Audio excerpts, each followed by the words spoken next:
Thanks so much for tuning in to the Sustainable Brown Girl YouTube channel.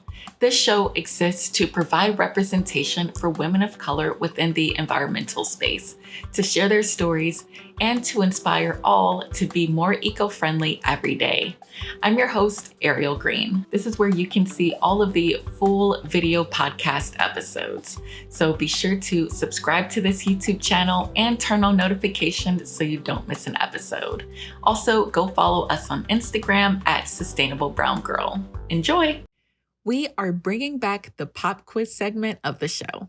I know we have some consistent listeners, so this might be easy for you. Each week, I'll recap something that was covered in the past episode. It could be last week's episode or one from 2 months ago.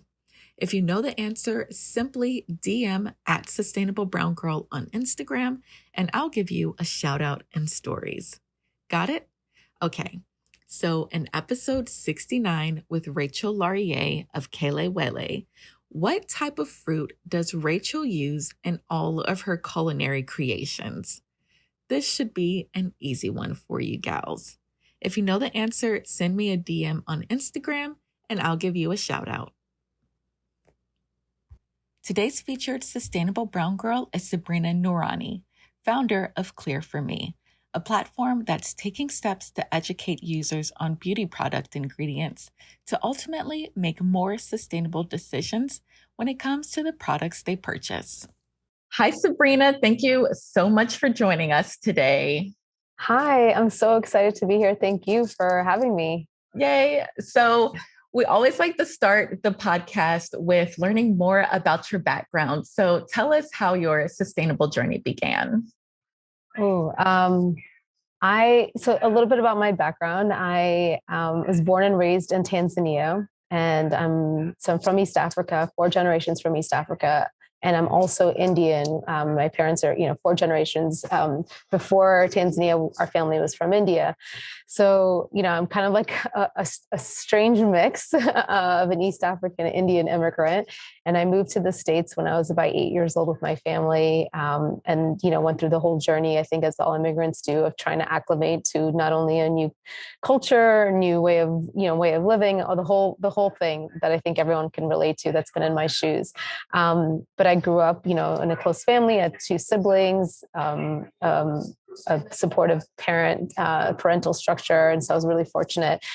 But my journey really into sustainability, I think, was really subtle. I think at the beginning, it wasn't really conscious choice. It was the way my mom and my dad kind of fostered an environment, like simple things. Like we always had dinner together and there was only one meal cooked. It wasn't like different meals. My mom made one thing and that was all. And so you eat that or you don't, but that's kind of the option. So I think there was a little bit of kind of that type of mentality brought up, especially in like an immigrant family. And you just kind of have like one thing and we just are going to make the best of it.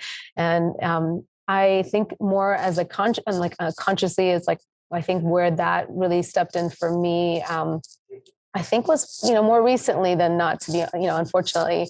And I think it was when I stepped into my role as a mom and starting to like navigate the responsibilities I have and, managing not only my life, but like my family's life, my husband's life, our household, those types of things that started to become aware of like, whoa, there's so much to do and so much to consume and so many decisions to make. And slowly you start to see the inefficiencies and the wastage and all of that. And I think, to be honest, that was probably that was the impetus for my own sustainable journey kind of road or path to being more conscious about it.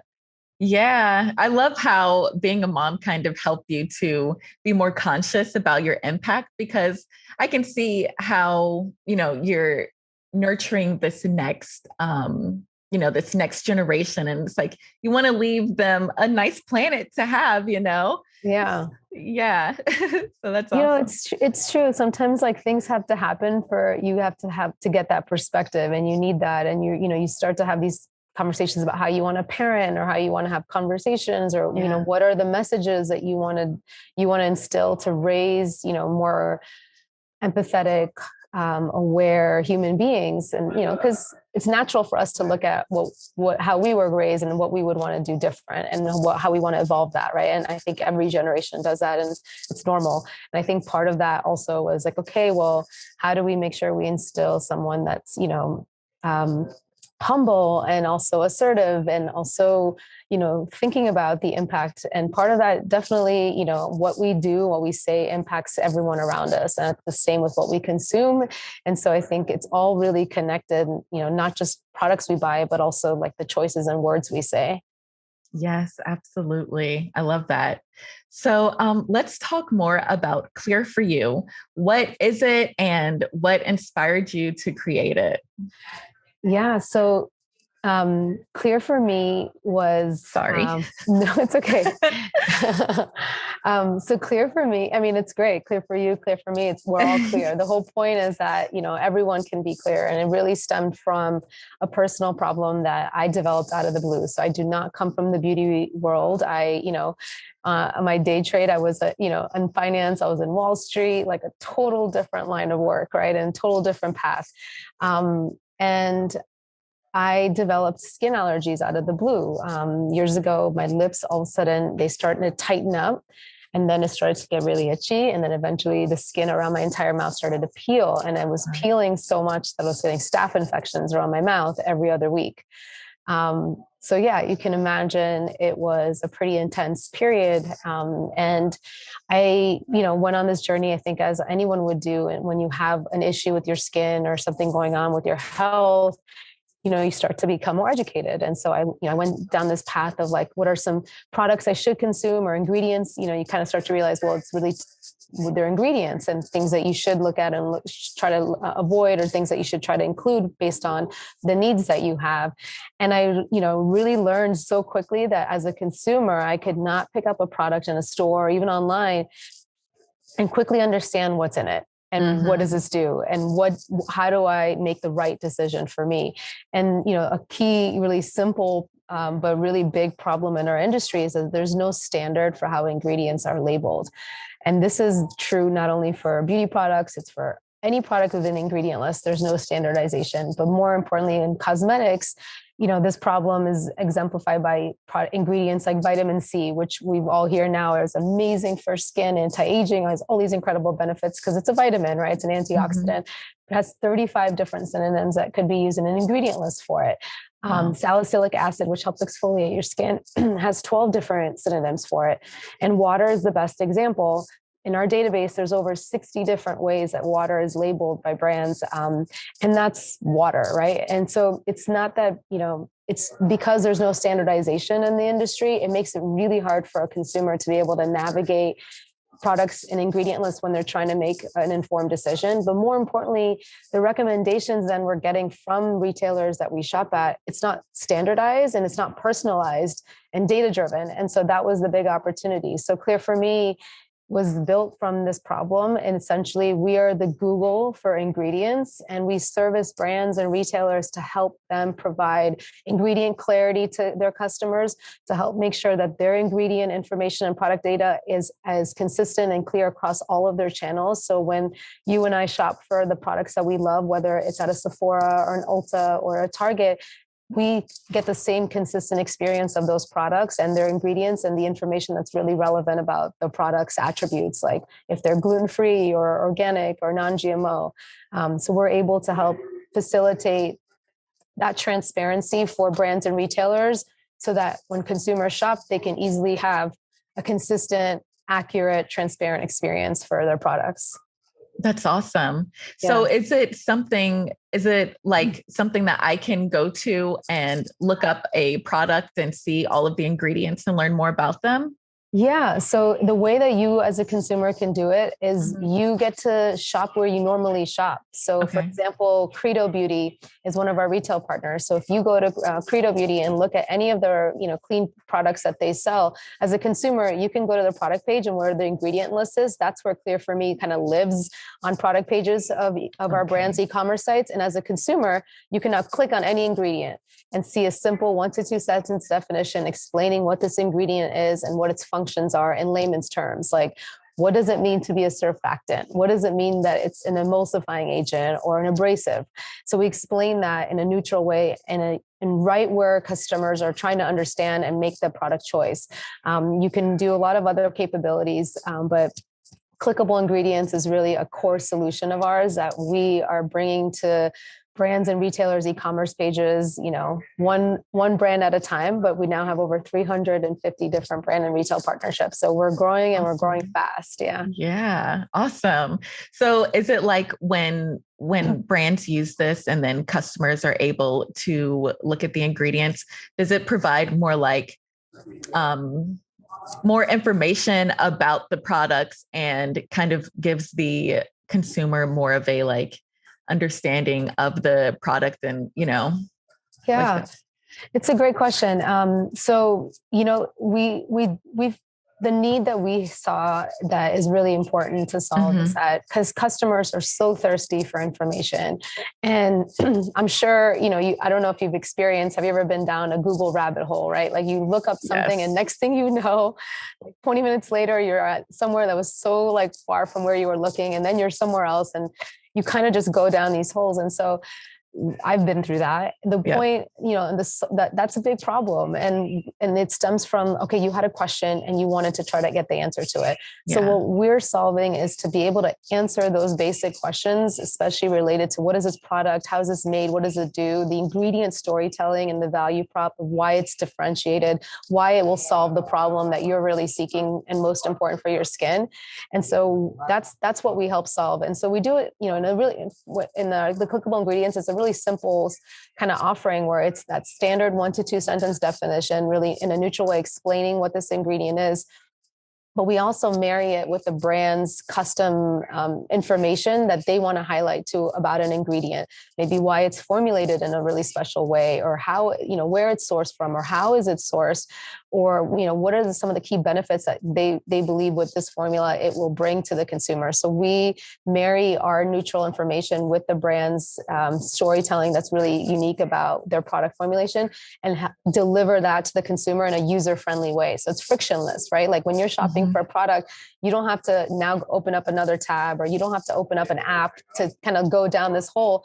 You can literally get the information you want right where you're looking for it on the product page, at least as it pertains to clickable ingredients. And, we facilitate a lot more, but that's kind of just in a simple way. It's being able to give you the information you want where you want it in a user-friendly, bite-sized way so that you can continue the experience of looking at your reviews or the price points and all of those things that are also important when you're making a product choice. Yes, absolutely. Yeah, I can see how that can be really helpful. So for the brands that you're working with, do you notice that it's more brands who are providing clean beauty, or do you have like all different types of brands? Yeah. So this trend that we've seen in terms of customers seeking information, it transcends clean. It's true across the entire industry and, across verticals beyond beauty, right? We've seen what happened with the food industry and how consumers' demand for more information, like how that appended and created market players like Trader Joe's and Whole Foods, right? Because it was consumers' thirst for information.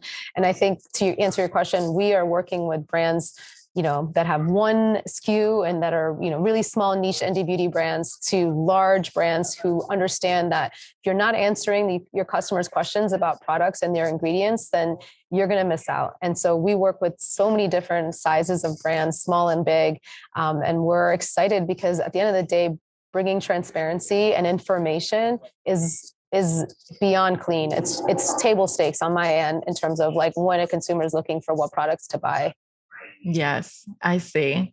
So I know we're talking about going down rabbit holes. Like some of the most talked about, I guess, ingredients in beauty products are like parabens and sulfates, and we all hear super negative things about them. So what are your thoughts on ingredients like that? Yeah, I think, I feel like there are certain ingredients that are just really clear, black or white, right? Like we shouldn't have things like asbestos in our products. Like we shouldn't have things like that are going to be so harmful. But to the scope of like what products are formulated with, consumers make their choice about what it is they want to consume, and they get to lead and they get to choose what they want and what they don't want. And where I stand on that is products that are made in a sustainable way, in a way that doesn't harm, that creates other benefits, like that that deserves to exist out there. And there's no black or white in terms of what an ingredient is. Like everyone can say, well, I'm not going to use any chemicals in my products.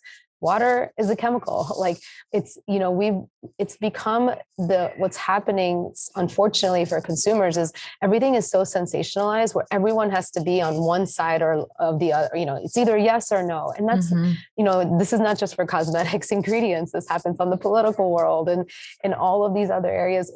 I feel this even as a mom. Sometimes I'm like, oh, if I don't do this, I'm a bad mom. Like it's so easy to be like, either you're good or you're bad. And it's created a really impossible structure for us to feel safe and feel comfortable just navigating and figuring things out. Yeah. Like when I was in the thick of things with my lips, like I was like, okay, I'm going to just abort everything. And I literally use like 3 ingredients: coconut oil for like anything I could do coconut oil for, apple cider vinegar, and baking soda. And that was like for brushing my teeth, for washing my hair. Cause I was just like, let me just go, on one end of the extreme. And I realized when I went on this journey, like, that's not something that's sustainable for me. It's not something that actually like meets the need. I was just buying into the fear and buying into like, well, if I do this, then I'm a bad consumer, or I'm doing these.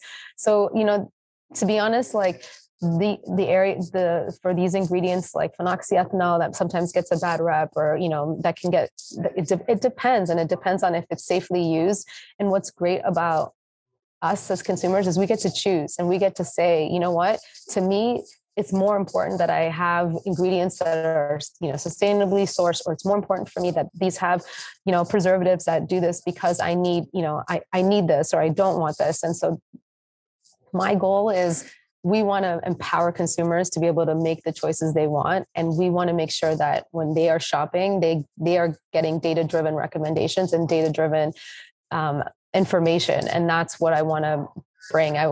Because of my experience, I felt so shamed and so disempowered.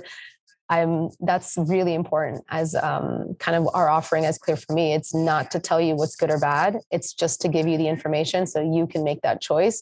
And you can also be okay that if you make a choice one day, you can change that choice again. And we're human beings, and that's okay. And that's part of our journey. So I want to facilitate, in some way, a really inclusive way for us to be able to make our decisions and make mistakes, or, be on our own journeys, wherever that takes us. Yes. I totally get that. So you're not telling people what ingredients are good or bad. You're just giving them the information in a neutral way.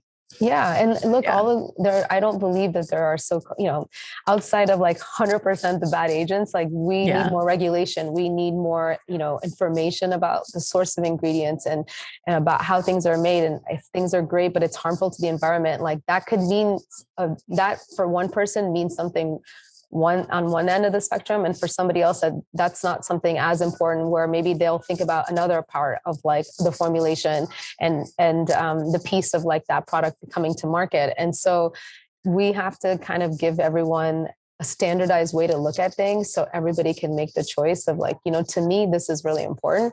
So let me now be able to act on that belief.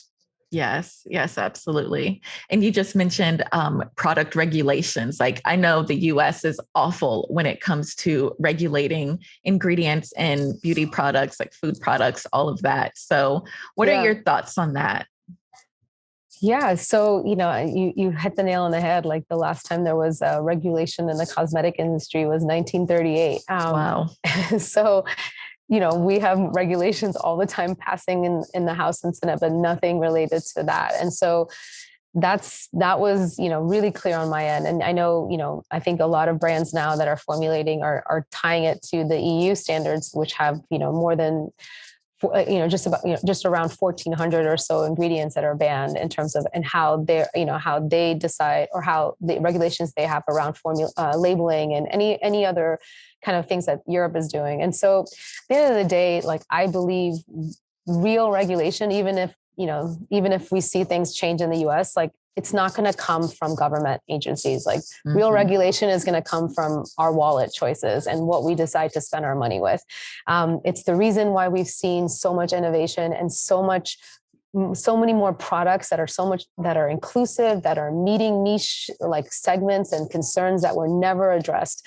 And that's the reason that that's been successful, is because consumers are asking for it. And then, it's a good old supply and demand, right? There's demand for these things, and now supply is coming to the market. And so I think the same thing's going to happen as it really pertains to like how the industry is going to regulate. It's going to be self-regulated. That's going to be driven by consumer demand. There's a reason why sustainability is so important. It's not just because it's better for the environment. It's happening because consumers are changing the way they're buying. And so now brands and retailers are paying attention to be able to meet that demand, in addition to also doing better for the industry. So I think what's been awesome about this, piece of regulation is that there's becoming a new standard across like all brands of various sizes, some ones that are more mass and some ones that are brand new, that are innovating. And the same with retailers, right? Like we're seeing retailers, clean beauty retailers, and the success of partners like Credo, as we've seen, they're now the largest like clean beauty retailer in the world. And they've grown so fast over the last 10 years, but we've also seen like players like Ulta, Target, Sephora all step up to the bat to be able to make sure that they are raising standards. And I think that's what's so exciting, because it's going to happen from the people that are in the industry, both on the consumer side and on the servicing side of making products and selling them. Yes. So since products or ingredients aren't necessarily regulated, I know that terms like clean beauty and sustainable are also not regulated. Yeah. Are there certain things that we should look out for when we're navigating the beauty aisle to make sure that we're not being greenwashed? Yeah. So, as I mentioned, like the lack of standardization, not only just for ingredients, but also navigating like what's sustainable and what we should look for. It's overwhelming for consumers. It's, a source of frustration, and it's honestly a big challenge. And I think, we're working on it. But I think as a consumer side, like I feel, I kind of put on the mom role and the mom hat, like, keep things simple and, and it doesn't have to be, you have to kind of throw everything out to like restart again, right? Like it's kind of taking baby steps and not feeling like this pressure of having to do it all right. It's, try to remove the overwhelm and take it one step at a time. So I kind of started with, okay, before I buy any other serum right now, even though I get so wrapped up, I was like, I hear this serum changed so-and-so's skin. Like, okay, I want to try it. So I was like, okay, I'm going to make the choice that I'm literally not going to buy a serum until I finish out these 3 that are literally on my kitchen, on my like vanity, in my bathroom counter. Mm-hmm. And I think the same thing with like, with the things we're buying and like, in the world of Amazon, it's so easy. You think of something like, let me just get it, versus like, wait, do I have it? Do I finish all my sunscreen? Like, is all of that, do I really need another sunscreen, like spray bottle, or do I have the 3 that we finished it out? Like, and so I think for me, and like my advice is like not making it feel like you're doing everything wrong, picking one thing, starting small, keeping it simple, and trying to find little hacks in terms of making sure, you consume everything. And then also like finding fun ways to like make things a multi-use, multi-uses or multi-purposes. Like I now have this really cool like blush that I also use as lipstick, and being able to like just minimizes my makeup bag, and it's much smaller when I travel, but also it's fun, right? Like you're able to do different things.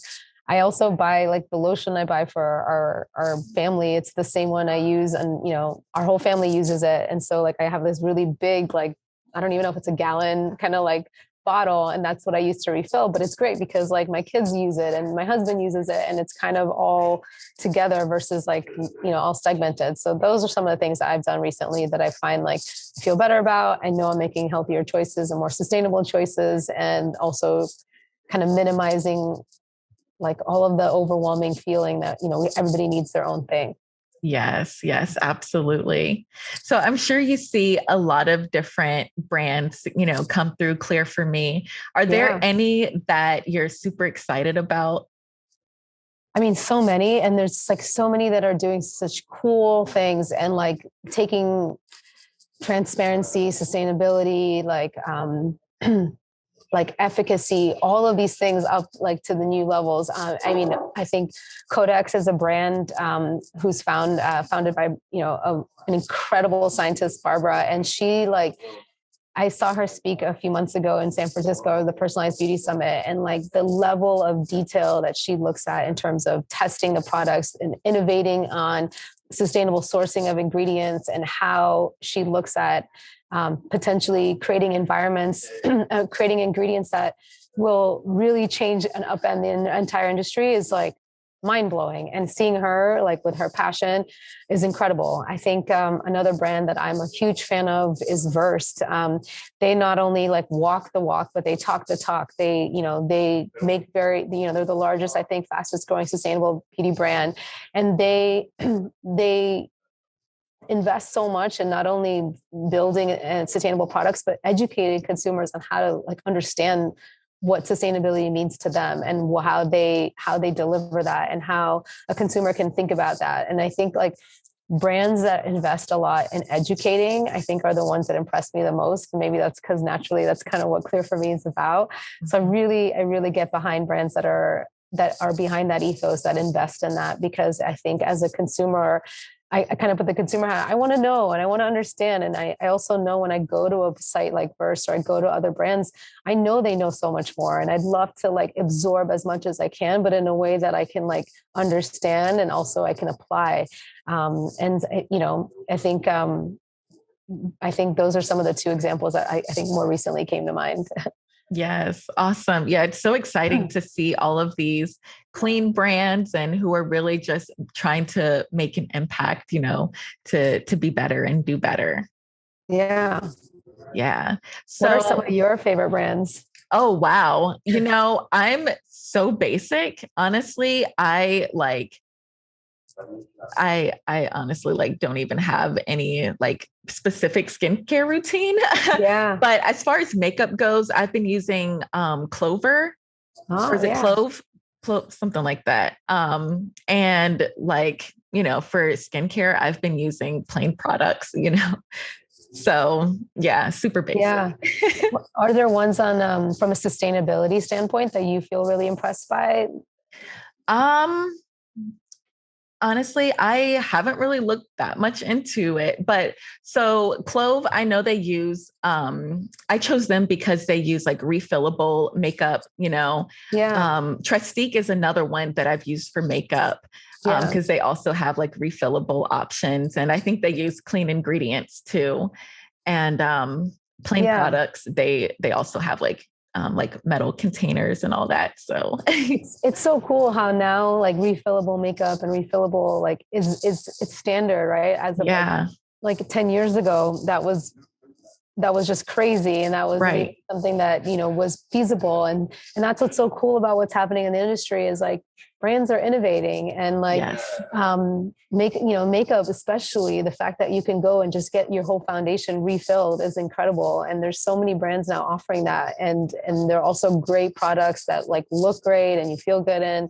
And it's not the kind of like quintessential things that we used to look at brands like that. They were like, oh, they're just hip, they're just like hippie brands, and they're not really, they're just made in a farm, and they're not going to actually do anything. Whereas like that's just, there's so much innovation that's happened in terms of like efficacy and in clean brands, or in what's coming out today, in addition to sustainable practices in terms of like how we consume it. So it's exciting, and like I think it's easy to get overwhelmed or get feel negative about the state of the world. And yes, it can feel scary, but it also like there's some exciting things happening. And I think getting behind like just doing all of our parts a little bit, like I feel like I'm excited about what's coming in the industry.